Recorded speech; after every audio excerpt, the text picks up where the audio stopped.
জুলাই আন্দোলনে অংশ নেয়া, নেতৃত্ব দেওয়া কিংবা সমন্বয়ক ছিলেন এরকম 2-3 জনের উপরে গেল এক সপ্তাহে হামলা হয়েছে। এর মধ্যে একজনের অবস্থা মাহাদি তো আছে, তাকে দৌড়ে সে থানায় গিয়ে ঢুকেছে, আরেকজন তাকে ধরে তারপরে উলঙ্গ করে জয় বাংলা স্লোগান দিয়েছে। এই ঘটনাগুলো আমরা দেখেছি। এগুলো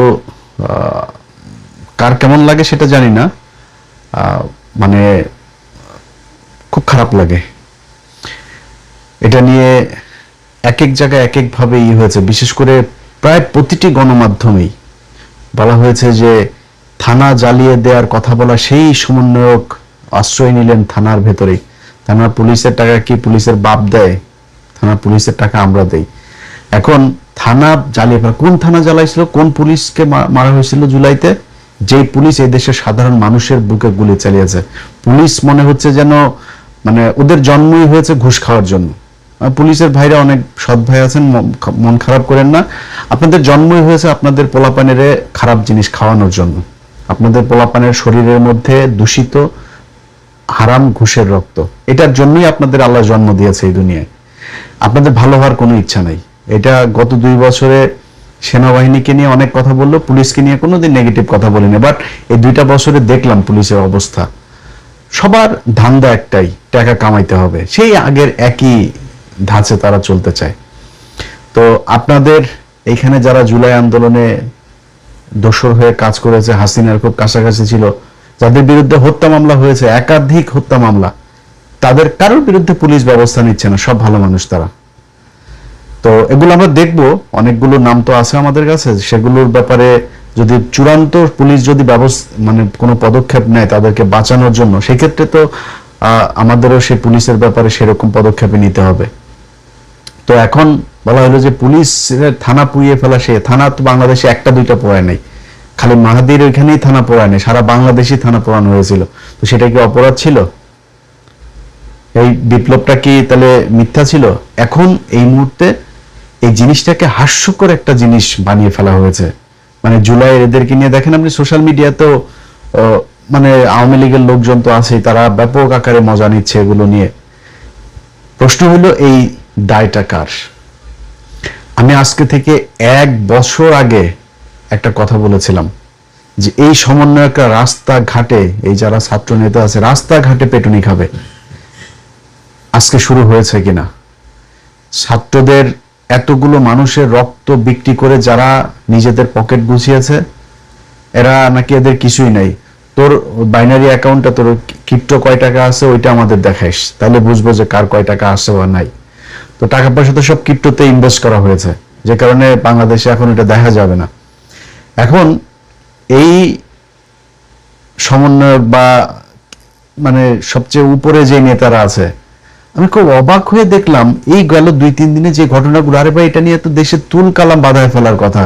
বিশেষ করে এনসিপি, তাদের কোনো প্রতিক্রিয়া নাই, অ্যাজ ইফ যে এটা খুব স্বাভাবিক একটা ব্যাপার। তাদের কেউ না, তারা ভালো আছে, তারা কেউ কেউ এমপি হয়েছে, কেউ কেউ সামনে মন্ত্রী টন্ত্রী হইতে পারে, তো ওনারা খুব ভালো, ওনাদের আর অন্য কোনো সমস্যা নেই। যারা জীবন দিয়ে ওনাদেরকে এখানে বসাইলো তাদের কোনো খোঁজ খবর নাই। এটা আজকে থেকে না, আমাদের সাথে আজকের এই এনসিপি বলেন, ডক্টর ইউনূস বলেন, ডক্টর ইউনূস আপনারে নিয়ে এখন এই যে দিনে 3টা-4টা করেও কোনো পত্রিকা নিউজ করে না, ন্যাংটা বানায় ফেলতেছে। এটা আমাদের দেখলেও খারাপ লাগে। আপনি আপনার বাপ চিনতে ভুলে গেছেন। আপনার আসল বাপ কারা, আপনারা আসলে আপনার পক্ষে কারা, এটা আপনি মূল্যায়নও করেন নাই, এটা আপনি বুঝেনও নাই, বুঝতে পারেনও নাই। যাদেরকে সুযোগ সুবিধা দিয়ে আব্বা ডেকে তারপরে আমরা যাদের বিরুদ্ধে কাজ করতে গিয়েছি, যেসব সাংবাদিকদের বিরুদ্ধে আমরা বাই নেমে পোস্ট করেছি, তাদের বিরুদ্ধে আপনারা পদক্ষেপ নেন নাই, তাদেরকে বসিয়ে রেখেছেন। তারাই এখন আপনাকে ছবল দিচ্ছে। আপনার বাপ না তারা, সে বাপরা এখন আচরণ কি করে ওইটা বুঝতে পারবেন। আমরা কিন্তু এমন কিছু বলি না, আমরা কিন্তু চুপ আপনার ব্যাপারে। এখন আমরা মজা নিচ্ছি। যারা আপনারা নিয়ে বলে না, তাদেরকে নিয়ে সরান নেই। তখন আপনারা নাম দিয়েছিলেন মব সৃষ্টি করা হচ্ছে। সেই মব আজকে দেশে নাই। আপনাদের সকল যে মব সেটা নাই। এখন প্রতিদিন রেপ হয়, প্রতিদিন মানুষ খুন হয়, প্রতিদিন চাঁদাবাজি হয়, সবকিছুই হচ্ছে, কিন্তু মব কিন্তু দেশে নাই। এখন আজকে কারা করে? আজকে ইলিয়াস, পিনাকি, কনকি কই ওনাদের তো কোনো লোকজন তো এখন আর রাস্তায় নাই। এখন মবটা কারা করে? এখন এগুলো মারামারি, এই হত্যা, ধর্ষণ, লুটপাট, চাঁদাবাজি প্রতিদিন চলছে। এগুলো কারা করে? আমরা করি। এই ইউনূস, তার আশপাশের লোকজন, এমনকি এই ছাত্রদের ভেতরেও কেউ কেউ তারা সুশীল সেজে গিয়েছিল, সাদা সাদা পাঞ্জাবি গায়ে দিয়ে বিশাল রাজনৈতিক নেতা হয়ে গেছে। পাছার চামড়া বাবা থাকবে না।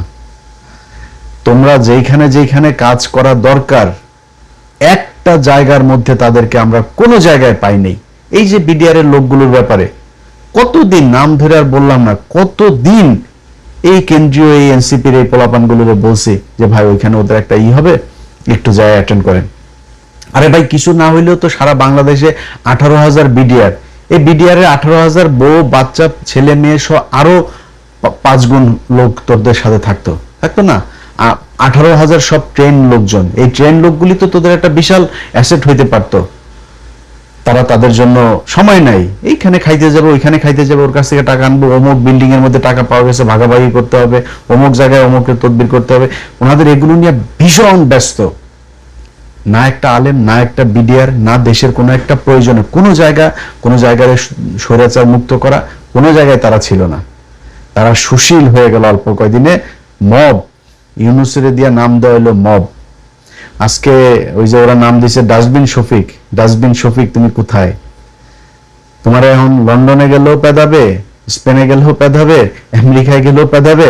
আমরা কিন্তু এগুলো সামাল দিতে দিতে আমরা এখন ট্রেন আপ হয়ে গেছি। আমরা জানি যে আমাদের কেমনে একা চলতে হয়। আমাদের আল্লাহর রহমতে আমরা ওইভাবে চলি। তোমাদের রাস্তা ঘাটে যেখানে সবার সাথে তোমাদের মানে যাদের রেখে আসছো তারাও তোমারে বাঁচাবে না, আবার যাদেরকে নিয়ে তাড়াইছো তারাও কিন্তু তোমারে মানে যেখানে পাবে সেখানে মোটামুটি আপ্যায়ন করার জন্য প্রস্তুত আছে। তারা আমাদেরকে বলছিল মব। আমরা কি করতে চাইছিলাম এই বাংলাদেশে? আপনারা 1.5 বছর একটা সরকার পরিচালনা করলেন, যেই জুলাই আপনাদেরকে ক্ষমতায় বসালো ডক্টর ইউনূস, তুমি জীবনে মেম্বারও হইতে পারবে না বাংলাদেশে। নির্বাচন করে আপনি মেম্বার হইতে পারবেন না। আপনার আমি চ্যালেঞ্জ করলাম। আপনাকে বাংলাদেশের সর্বোচ্চ চেয়ারে বসানো হয়েছিল এই জুলাইয়ের রক্তের বিনিময়ে। সেই জুলাইয়ের আপনি একটা জাদুঘর, আরে ভাই যা পেয়েছেন ওইটা নিয়ে আপনি বসায় দেন। জাদুঘরটা আপনি উদ্বোধন করে আসতে পারেন নাই, সময় নেই আপনার। গ্রামীণ বিশ্ববিদ্যালয়, গ্রামীণ এই গ্রামীণ ওই সব কিছু সময় ছিল, শুধু জুলাইয়ের এই জাদুঘরটা আপনি উদ্বোধন করতে পারেন নাই। জুলাইয়ের সনদ নিয়ে ওনাদের এখন কত মাথা ব্যথা। বিএনপি সনদ চায় না, বিএনপি এই করে না। এনসিপি নির্বাচনের পরে আইসা তারপরে সনদের মধ্যে আপনার স্বাক্ষর করে, এই স্বাক্ষর করার সময় নেই, তাদের সময় নেই ভাই। যেইখানে আনতে হবে টাকা ওইখান থেকে টাকা আনতে হবে। এইখানে যে ধান্দাবাজির কোনো মানে এর কোনো মানে সীমানা নাই। এইভাবে তারা লুটপাট ধান্দাবাজি করেছে। আজকে তাদের লোকজন এইভাবে যায়, তারপরে বিভিন্ন জায়গায় মার খায়। তারা মনে করছে যে এইভাবে বোধহয় অন্য মানুষ মার খেলে আমাদের সমস্যা কি, আমরা এমপি টেমপি আছি, আমরা তো সাদা পাঞ্জাবি পরে এখন সুশীল হয়ে গিয়েছি। এইটার সব শেষ পরিণতির জন্য প্রস্তুত থাকেন। কারণ আপনি মনে করেন না যে আজকে তার ওই আপনার মাহাদির উপরে হামলা হয়েছে বলে আপনি নিরাপদ, এটা মনে করার কোনো কারণে। আপনি যতই আওয়ামী লীগের লোকজনরে নিয়ে আপনি করেন, আওয়ামী লীগের লোকজনের টাকা পয়সা নিয়ে আপনি চলেন, আওয়ামী লীগের লোকজনের আপন মনে করেন, এই দেশে যদি কোনোদিন আওয়ামী লীগ আসে তাইলে সেদিন আপনার পিঠের চামড়া, পেটের চামড়া, নিচের চামড়া টামড়া কোনো কিছু থাকবে না, একদম ঝুলাই ফেলবে আওয়ামী লীগ বাংলাদেশে ঢুকে। তো এইটা আপনার মাথায় রাখতে হবে যে আপনার মূল শত্রু কারা, আপনি কাদেরকে ক্ষমতায় বসায় তারপর আপনি নেতা হয়েছেন, কোন আন্দোলনটার কারণে আপনি আজকে নেতা, সেটা আপনার মাথায় রাখা উচিত। আমি বারবার এদের সাথে আমার যতবারই এই বিষয় নিয়ে কথা হয়েছে আমি বারবার বলছি, ভাই আপনাদের রাজনৈতিক দল গঠন করতে হবে কেন? কোন রাজনৈতিক দল কেন? 5 তারিখের একটা আন্দোলন, আপনি রাজপুত্র, সারা জীবন বাংলাদেশের রাজপুত্র হয়ে থাকবেন। কোন জায়গায় কোনো সমস্যা হবে আপনি গিয়ে দাঁড়াবেন, আপনার লোকজন নিয়ে দাঁড়াবেন যে এখানে এটা হইতে পারবে না। আপনার মারামারি করার দরকার নেই, কাউরে মারার দরকার নেই, আইন হাতে তুলে নেওয়ার দরকার নেই। আপনি যা বলবেন আমি এখানে জনগণের পাশে আছি, আজকে গ্যাসের দাম বাড়াচ্ছে, আমি জনগণের পাশে আছি, আমি জনগণের হয়ে এই কথাটা বলবো। ও একটা জায়গায় একটা সাধারণ মানুষকে মারছে, আপনি যে বলেন ভাই এই মানুষটাকে মারা যাবে না, এটা অন্যায়, আপনি এইভাবে থাকতে পারতেন সারা জীবন। 5 তারিখে তো আপনার কোনো সংগঠন ছিল না, ওরা বলছিল ভাই সংগঠন না হলে তো আমরা করতে পারবো না। 5 তারিখে আপনাদের কোথায় সংগঠন ছিল? 5 তারিখে এই দেশের মানুষ আপনাদেরকে নেতৃত্ব দেয় নাই, আপনাদের পেছনে মানুষ এসে জীবন দেয় নাই, আপনাদের কথা এই দেশের সারা দেশের মানুষ উঠে বসে নাই, করছে তো সবকিছু। কিন্তু আপনি এখন রাজনীতি করতে আইসা যা কিছু এই গত জুলাইয়ের আন্দোলনে যেটা অ্যাচিভ করেছিলেন তার পুরোটা হারিয়েছেন। এই শরীফ ওসমান হাদি মারা গিয়েছে না? শরীফ ওসমান হাদি যে মারা গেল, কোন সংগঠন ছিল? রাজনীতি করতে এসেছিল? রাজনীতি করতে আসে নাই তো। রাজনীতি করতে না এসে সে কি করলো? তার ইনকিলাব মঞ্চরে দিয়ে সে নানান কর্মসূচি, নানান বক্তব্য, নানান কিছু দেশের জন্য যা যা করা দরকার সবকিছু সে করেছে। এই দেশের মানুষ যে কথাটা শুনতে চেয়েছে, যেটা করতে সেটাই চেয়েছে। আওয়ামী লীগ 13 তারিখে করেছে, হাদি এসে সবার আগে এসে বসছে। আপনারা কিন্তু রাজপথে বসার কিন্তু সুযোগ সময় পান নাই, আপনার তখন লুটপাট, চান্দাবাজি, ধান্দাবাজি এগুলোতে ব্যস্ত। হাদি এসে বসছিল লাঠি নিয়ে। আমার এখনো মনে আছে যে কোথায় স্বৈরাচারের লোকজন শাহবাগে এসে সে এই হুমকি দিয়েছে। তো হাদির কিছু পায় নাই, কিন্তু হাদির টাকাও কামায় নাই, হাদি মন্ত্রীও হয় নাই, উপদেষ্টাও হয় নাই, কিছুই হয় নাই, এমপিও হয় নাই। কিন্তু হাদি যেটা হয়েছে, আপনারা সবগুলো সমন্বয়ক মিলেও যদি এখন মারা যান না, মারামারি পাতলা পায়খানা হয়ে মারেন আর যুদ্ধ করে মারেন, যেমনি মরেন, হাদির সম্মান কিন্তু আপনি পাবেন না। আর আজকে মায়ের খাইলে যেমন হাহা রিয়েক্টের বন্যায় যেমন ভাসছেন না, আপনি এই মারা গেলে এই একই অবস্থায় হবে। আপনাদের জুলাইকে হাস্যকর বানিয়ে ফেলা হয়েছে। আপনারা শাওন আজকে বলে যে জুলাইয়ের এটারে নিয়ে হাস্যরস করে, জুলাইয়ের একটা স্তম্ভের মধ্যে আগুন দিয়েছে সেটারে নিয়ে করে সে এই তার ফেসবুক অ্যাকাউন্টের মধ্যে সে পোস্ট করে, ডাইরেক্ট ওপেনে এই দেশে করার সুযোগ পায়। আপনি কথা বলেছেন, আপনারা একটা বিষয় নিয়ে কথা বলে দেখেন তো তার পরের দিন পারে কিনা। এখন কিছু কিছু লোকজন সাংবাদিক পরিচয় দিয়ে তারপরে টকশোতে যায় সরাসরি হাসিনার পক্ষে কথা বলছে। আপনাদের মুখে জবান নেই, আপনারা এখন চুচিল। আপনাদের মতো এরকম বালের চুচিল বাংলাদেশে বহুত আছে। সেই চুচিলদের মানুষ হুটকিও মারে না, বুঝেন না? আপনারও হুটকি মারবেও না। মনে করেন যে এই অলরেডি শুরু হয়ে গিয়েছে। এই যেগুলো দেখছেন না, এই ওয়েবটা যখন আরেকটু ঘন হয়ে, ভারী হয়ে, শক্তিশালী হয়ে আসবে, সেটা আপনার গায়ে লাগবে এবং সেটার জন্য আপনি প্রস্তুত থাকেন। হাদিরে নেতা হইতে আপনার মতো এরকম বিশাল বালের এমপি হইতে হয় নাই, নির্বাচনও করতে হয় নাই। হাদি বাংলাদেশের জাতীয় নেতা, কাজী নজরুল ইসলামের পাশে তার কবর হয়েছে। এই সৌভাগ্য নিয়ে আমি আপনি জন্ম নেই, যেটা হাদিকে আল্লাহ দিয়েছে। হাদির এটার জন্য কোনো কিছু 1 টাকাও চাঁদাবাজি করতে হয় নাই। অতএব আজকের এই ঘটনার জন্য আপনি দায়ী, আপনারা দায়ী। এবং আমি যেটা সব শেষ বলতে চাই, যদি নাকি মনে করেন এই পরিস্থিতি থেকে বের হইতে চান এবং এইটা মনে করেন যে আর না ঘটুক, আপনাদের উপরে এই ধরনের কোনো আঘাত না আসুক, এটা যদি মনে করেন, তাহলে একদম গোড়ায় হাত দিতে হবে। এখনো কারা কারা কোন কোন জায়গায় আছে, এখনো আপনারা যদি একটা কথা বলেন, সেই কথাটা এই দেশের সরকার মানতে বাধ্য। আপনাদেরকে বলতে হবে, আপনি নিজে যায় দাঁড়ান, ওই মব টপ মারানি বন্ধ করেন। মব মারানি বন্ধ করে যদি ওইটা যদি মব হয়, 32 নম্বরে করা যদি বাকশালের যদি গুড়ায় দেওয়া যদি মব হয়, আপনারা সামনে হরতাল রাখবেন না? ওইটাও কিন্তু মব, ওইটা মানুষ মবই বলবো, আমরাও তখন ওইটার মব বলবো। সো মব মারানি বন্ধ করে তারপরে আসেন, যেখানে যেখানে যারা যারা এই স্বৈরাচারের দোষর যেগুলো এখনো বড় বড় কথা বলে, এগুলো থামান। কোথায় কোথায় এই ধরনের কারা কারা সোশ্যাল মিডিয়াতে এগুলো করে, তারপরে এই জুলাই স্তম্ভে তার করার পরে, এটা তো রাষ্ট্রীয় সম্পদ, রাষ্ট্র বানিয়েছে, সেটার আগুন দিয়েছে, এটার জন্য রাষ্ট্রদ্রোহ মামলা হওয়া উচিত শাওনের বিরুদ্ধে। সেটাকে সমর্থন দিয়েছে, সব মামলা হওয়া উচিত। এই ব্যাপারে আপনাদের সরব হইতে হবে। ভাই, আমার কথা আপনার খারাপ লাগতে পারে, আপনাদের কাছে আমি অনেক কৃতজ্ঞ যে শেখ হাসিনা দেশে নাই, এটাই বিশাল ব্যাপার। এই দেশে জুলাইতে যারা চাঁদাবাজি করেছেন, তারাও চাঁদাবাজি করেন নাই যারা, তারাও, সবার কাছে আমি ভীষণ কৃতজ্ঞ। আমি ইলিয়াস হোসেন আজকে যতটুকু রিল্যাক্স, যেইটুকু আল্লাহ ভালো রেখেছেন, এইটুকু এই জুলাইয়ের যারা জীবন দিয়েছে তাদের কারণে। আমার এখানে কোনো অবদান নেই, একদম তাদের কাছে আমি সারা জীবন যতদিন বেঁচে থাকবো কৃতজ্ঞ থাকবো। কিন্তু আপনারা জুলাইকে বিক্রি করে যেই ভয়ানক একটা পরিস্থিতির দিকে দেশকে নিয়ে যাচ্ছেন, এইটার শেষ পরিণতি ভয়ঙ্কর। সেটার জন্য আপনাদের বিরুদ্ধে কিছু কথাবার্তা বলি, এটা ব্যক্তিগতভাবে না নিয়ে এটারে একটু বোঝার চেষ্টা করেন। আপনারা এখনো যদি নাকি যারা এই যে কয়জনই এমপি আছেন, আপনারা যদি এনসিপির এই নেতাগুলিও মিলা যদি নাকি আজকে একটা কথা বলে, সরকার বলেন, পুলিশ বলেন, প্রশাসন বলেন, এটা শুনতে বাধ্য হবে। কিন্তু আপনারা বলেন না। এই যে মেহাদির উপরে হামলা হইলো, এই যে আরেকজনের জয় বাংলা বলাইলো, এটার উপরে, এটা নিয়ে কিছু বলেছেন আপনারা? নেত্রকোনায় আপনাদের ভাঙা হইলো, এটা নিয়ে কিছু বলেছেন? আপনাদের কোনো প্রতিক্রিয়াই নাই। সো এখান থেকে বাইর হইতে হবে। সব শেষ।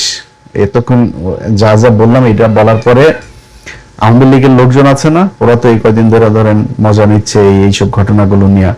এতক্ষণ যা বললাম এটাতেও কিন্তু আওয়ামী লীগের মজা লেগেছে।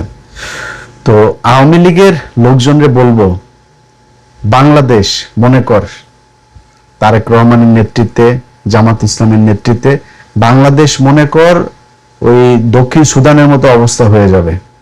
মনে কর যদি এরকমও হয়ে যায়, তারপরেও কোনোদিন বাংলাদেশের মানুষ তোদেরকে মানুষ মনে করবে না। তোরা মানুষ না। তোরা, তোদের যেসব চিন্তা ভাবনা, তোদের বিবেক বোধ, এটা কোনো সাধারণ মানুষের হিউম্যান সাইকোলজির কোনো শাখার প্রশাখার মধ্যে তোদের এটা নাই। তোদের জন্মটাই হয়েছে হইলে গিয়া একটা খারাপ জিনিস দিয়া। হ্যাঁ, ইচ্ছে খারাপ করে আর বললাম না। এই জন্মে যারা হয়েছে, আওয়ামী লীগের অনেক মানুষজন আছে, আমারও খুব ক্লোজ পরিচিত লোকজন আওয়ামী লীগের 2-4 জন আছে, তাদের সাথে সরাসরি যখন কথা বলি, আপনি ভাই আওয়ামী লীগটা আপনি করেন কেমন, আমার এটা বলেন। এরকম আওয়ামী লীগ নাও ভাই, আমি আওয়ামী লীগ করলো এরকম না, ওই আরে বেটা এরকম ওইরকম না। আওয়ামী লীগ এটা যে মানে বিশ্বাস মনে মনে একটু এটা যে সমর্থন করে, ওরা বুঝতে হবে ওর মস্তিষ্কে সমস্যা আছে। খারাপ মানুষ না হইলে ওর মস্তিষ্কে বুঝতে সমস্যা আছে। এই ছাড়া পৃথিবীর কোনো সুস্থ মানুষ কোনোদিন এরকম কোনো সংগঠন করতে পারে না। এটা তারা করে। সো তোদের জন্য, তোদের ভালো হওয়ার জন্য, তোদের বোঝার জন্য, তোরা আজকে মনে কর যে এই যে চোরাগুপ্তা হামলা চালায় একটা সমন্বয় একটা পিটাচ্ছিস, সামনে হয়তো আরো এরকম করবি। তোরা যাই করিস, তোদের বুঝতে হবে, তোদের যদি নাকি হাতে পায়ে ধইরা জোর করে যদি তারেক রহমান বাংলাদেশে আনে, আইনা যদি তারপর ক্ষমতায় বসায় বা রাজনীতি করার সুযোগ দেয়, তাহলে পারবি। এই ছাড়া তোদের কোনো ক্ষমতা নাই। তোরা তোদের বাপেরে বিচির মধ্যে চাপবে, খালি তোর বাপেরে না, তোর বাপের ছেলে, ছোট বাচ্চা, ওই সব করে বিচির মধ্যে চাইপা 15 আগস্ট যেটা করছে না, তোর আম্মারে ব্লাউজ টেলাউজ যা আছে সবকিছু রাইখা ন্যাংটা করে তারপরে মানুষ 45 মিনিটে খাইতেও দেয় নাই, সেটা লাথি দিয়ে তারপর বার করে আইছে ভারতে। এখন যায় মোদির কাছে হাঙ্গা ছাড়া, তারপরে আকাম কুকাম লাগাইতেছে, দেখ বাচ্চা বুচ্চা হয় কিনা, দেখ যদি মেয়াদ থাকে তাহলে হয়েও যাইতে পারে। তোরা আম্মা যায় ওইখানে এগুলি করতেছে, তোরা পাল ফেলাইতে পারছিস 2 বছর হয়েছে, কোনো পালটা ফেলাইতে পারছিস? কবে আসবি বল? তোরা দিন তারিখ দে যে অমুক দিন অমুক কিছু হইলে তারপর আসবি। তোদের বিএনপি যদি মানে জোর করে আইনা যদি ক্ষমতায় বসায় বা রাজনীতি করতে, তাইলে পারবি। এর বাইরে তোদের হাতে কোনো অপশন নাই। তোদের আব্বা যারা, তোদের আব্বা ছাগলের 3 নম্বর বাচ্চাগুলি তো সোশ্যাল মিডিয়াতে, যে আমি আজকে ভিডিওটা তো যা বললাম, ওদের সোশ্যাল মিডিয়াতে ব্যাপক ভাই, সোশ্যাল মিডিয়ায় আমরা এটার জন্ম দিছি। এই সোশ্যাল মিডিয়ায় বাংলাদেশে রাজনৈতিক কথাবার্তা, রাজনীতি করেও যে মানুষকে যে মানে উজ্জীবিত করা যায়, এটা আমরা শিখাইছি। সো সোশ্যাল মিডিয়ায় কি হয় আমরা খুব ভালো করে জানি। একটা পোস্টের মধ্যে 500-1000 কমেন্ট হওয়া এভারেজ মানে গুড এনাফ, এর চাইতে বেশি দরকার নাই। সো 500-1000 মানুষ, তোরা এখন ইন্ডিয়াতে যায় বসে আসিস, লন্ডনে আসিস, এখানে আসিস, বিভিন্ন দেশে দেশে আসিস না, তোদের তো সারাদিন, এমন বিশেষ করে ইন্ডিয়ার গুলি, সারাদিন ফ্যান্সি ডিলার বাংলা খাওয়া ছাড়া আর তো কোনো কাজ নাই তোদের। সারাটা দিন হা করে তাকায় থাকিস যে কখন একটা কিছু একটা খবর পাবো। ডক্টর ইউনুস বলে পলাইছে, 2 দিন পরে ফ্রান্স থেকে ইউনুস আবার দেশে, তো এই না বললি যে আর আসবে না, চলে গিয়েছে নেই সে। ভাই এগুলো আমরা একসময় করছি। আমরাও একসময় এখানে বসে থাকতাম, কিছু একটা হবে, কিছু। এনায়েত করিমের মতো লোক, ওই যে বাটপার, সেই এনায়েত করিমও এই বাংলাদেশের এই যে শওকত ভাই, সাংবাদিক শওকত ভাই, গাজী রুহুল আমিন সাংবাদিক, তারপরে আরো অনেক পলিটিশিয়ানও আছে, অনেকের জীবন ধ্বংস করে দিয়েছে এই এনায়েত করিম। অনেকে আছে হয়তো মানে তাদের আসলে তাদের ভালোর জন্যই গিয়েছিল তাদের সাথে কথা বলতে। এনায়েত করিম বুঝাইছে ভাই এই যে এরকম এরকম হবে, এটা হবে, আর সরকার পতন হয়ে যাবে। তো তার কথাবার্তা আমার প্রথম দিনই ভালো লাগে নাই। আমি বারবার বলছি, এই যে উলফাত ভাইরে জিজ্ঞেস করেন, আমি ভাই বলছেন ভাই এটা 2 নাম্বার লোক। কিন্তু সে করতো কি, রয়ের টাকা পয়সা নিয়ে ওই থাইল্যান্ডে মিটিং করাইতো, আমেরিকায় আনতো মিটিং করতে, তারপর কাঠমান্ডুতে যাইতো, সিঙ্গাপুরে যাইতো, ভিআইপি 5 স্টার হোটেলে নিয়ে যাইতো, বিজনেস ক্লাসে টিকিট করাইতো, এগুলো করে নিয়ে যাইতো। ও হয়েছে এই যে রেজা কিবরিয়া ভাই, ইলিয়াস শুনেন, কোথায় দাঁড়াবেন আপনি ক্যান্ডিডেট কতজন দিবেন আপনি করেন। ভাই কি খনের গুলি, এনায়েত করিমের মতো লোকও কিন্তু এইভাবে বাংলাদেশের বহু ডাকসেটে রাজনীতিবিদদেরকে কিন্তু করছে। এই যে আজকের স্পিকার মেজর হাফিজ ভাইটা এদেরকেও অনেকটা বায়াস করে ফেলছিল। হ্যাঁ, অতএব আমরা এগুলো পার করে আসছি গেল 15 বছর। তোমরা তো মাত্র শুরু করলে, আমাদের কাছে তোমরা দুগ্ধ শিশু, তোমরা এখন এগুলো কিছুই বুঝো নাই, বহুত সময় আছে। তোমার আম্মার সাথে যায় আওয়ামী লীগের সব নেতারা এখন কথাও বলে না, কারণ তোমার আম্মার কেবলা আবার আরেক দুইটা হয়েছে। রেহানা আপা এক কেবলা, তোমার ওই যে এই 5,500 বিজ্ঞানী আবার আরেক কেবলা, ওইদিকে পুতুলও আবার আরেক কেবলা হইতেছে, বাট ওইটা একটু ঠান্ডা আছে। এদিকে এই 3 কেবলা কিন্তু এখন কামড়া কামড়ি চলছে। তোমাদের বড় বড় নেতা যারা আছে ওদেরকে জিজ্ঞেস করে, তোমাদের এখন কেবলাই ঠিক করতে পারো না যে কোন দিকে। কেউ চিন্তা আছে না হাসিনা থাকা অবস্থায় তো আর হবে না, এখন রেহানা চাই, কিন্তু হাসিনা মারা গেলে এখন রেহানার দিকে যাবে। ওইদিকে রেহানার ছেলেটা আবার ব্যাপক আকারে উত্তেজিত হয়ে আছে, কোনোভাবেই জয়ের দিকে যাইতে দেওয়া যাবে না। ওই যে ববি না কি যেন নাম, এই নিয়েই চলছে অনেক কিছু। তো তোমরা আগে ওই দিকে ঠিক করো, হ্যাঁ, ঠিক করে এরপরে বাংলাদেশে তোমাদের যদি এখন নির্বাচনে আসতেও দেওয়া হয়, নির্বাচনে আসতে কি করবা? বিএনপি তোমাদেরকে যতই তুলু করুক, ক্ষমতার প্রশ্নে বাংলাদেশে তোমার রাজনীতি কি করে আমরা জানি না। আপন ভাইরেও তুমি জায়গা দিবে না কেউ। ভাই এসে যদি কালকে বলে যে আমি নির্বাচন করবো, তাহলে বড় ভাই ওরা খাইয়ে দেওয়ার চেষ্টা করবে। সো তোমরা বাংলাদেশে আসবা, ক্ষমতায় যাইতে চাবা, আর বিএনপি তোমাদেরকে বসায় রাখবে, পাশার চামড়া ঠিক থাকবে না। অতএব আওয়ামী লীগের